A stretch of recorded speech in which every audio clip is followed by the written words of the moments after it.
నమస్తే, నేను Roja. Welcome to prime debate. America అన్నంత పని చేస్తోంది.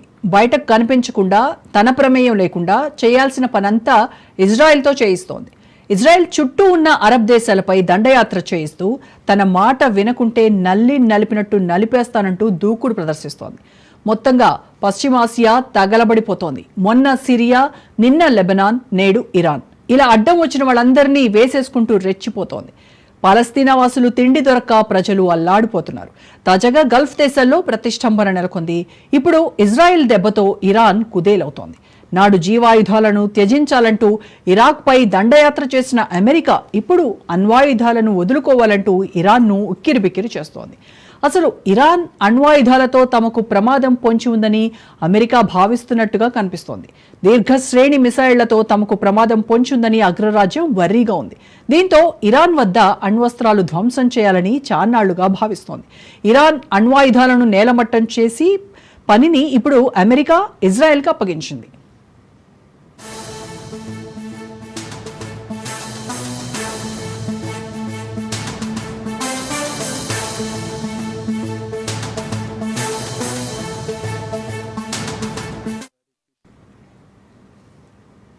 చేతికి మట్టంటకుండా ఇజ్రాయెల్తో కాగల కార్యం చేయిస్తోంది.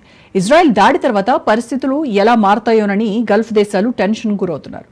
అమెరికా మద్దతుతో ఇజ్రాయెల్ గల్ఫ్ దేశాలకు కంటి మీద కునుకు లేకుండా చేస్తోంది. అణ్వాయుధాలతో ఇజ్రాయెల్కు ముప్పు ఉందని కూడా అమెరికా భావిస్తోంది. పాకిస్తాన్ తమ చెప్పు చేతుల్లో ఉంటోంది. ఉత్తర కొరియాను కంట్రోల్ చేయడం పెద్ద కష్టం కాదు అనుకుంటోంది.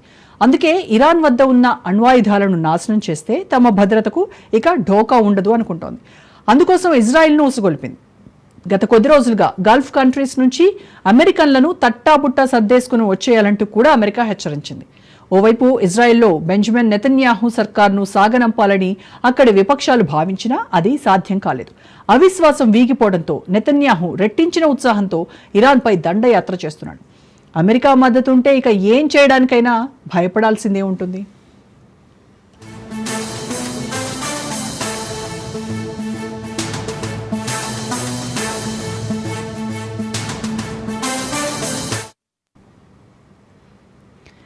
వినాశనం దిశగా ప్రపంచం పయనిస్తోందా అన్న అనుమానాలు కలిగేలా సీన్ మారిపోతోంది.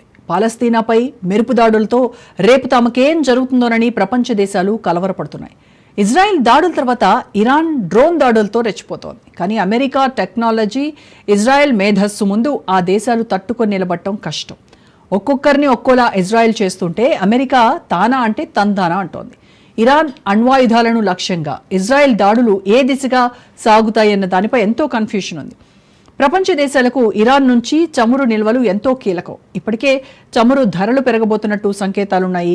ఇజ్రాయెల్ దాడితో చమురు ధరలపై ప్రభావం ఉండబోతోంది అన్న సంకేతాలున్నాయి. అసలు అమెరికా అండ లేకుండా ఇజ్రాయెల్ రెచ్చిపోతోందా? ఏమీ తెలియని నంగనాచిలా మాట్లాడుతున్న ట్రంప్ మాట్లాడటం విడ్డూరంగా ఉంది అంటున్నాయి ప్రపంచ దేశాలు. మొత్తంగా అణుయుద్ధం కలియుగాంతం దిశగా తీసుకెళ్తుందా అన్న అనుమానాలు కలుగుతున్నాయి.